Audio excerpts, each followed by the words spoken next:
Alam mo pa bang update sa bawat salita? Ang paratang na dumapo sa dibdib ko tuwing gabi. Sa loob ng bahay na dapat kanlungan ng pag-asa, ako ang laging pasan ng sisi at matinding ngiti. O alam kong may sugat ka ring bit-bit noon, pero bakit ako ang laging ginawang daan?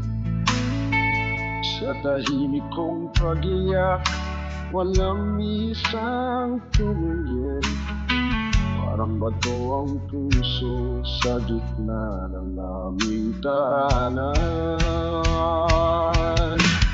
Mama, paano mo nagawa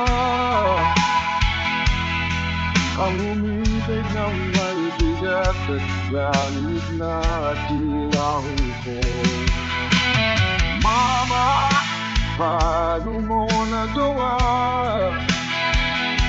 na ang anak mong naghihintay ay iwan sa dilim ng lungkot? Naalala mo ba ang kapatid kong naiwan sa probinsya, na parang dahong pinangay ng hangin sa putik? Pinag-aaral mo siya, oo, pero kapalit ng luha.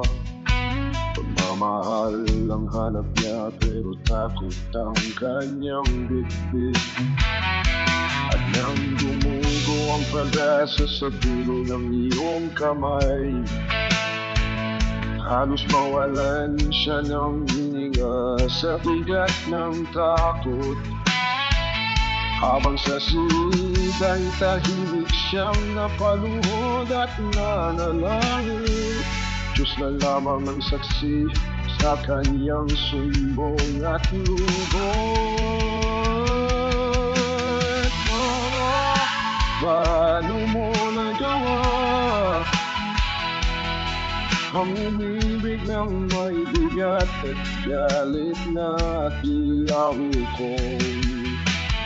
Mama, paano mo nagawa na ang anak mong naghihintay ay iwan sa dilim ng lungkot? Hindi ko sinasabing madali ang iyong mga dinanas, pero hindi dapat naging sugat ang mga kamay mo.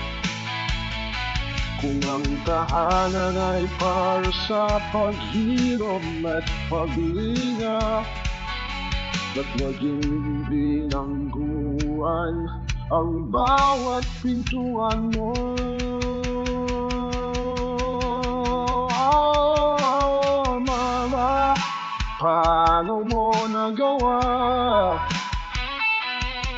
ang umibig ng may bigat at galit na tila hukom?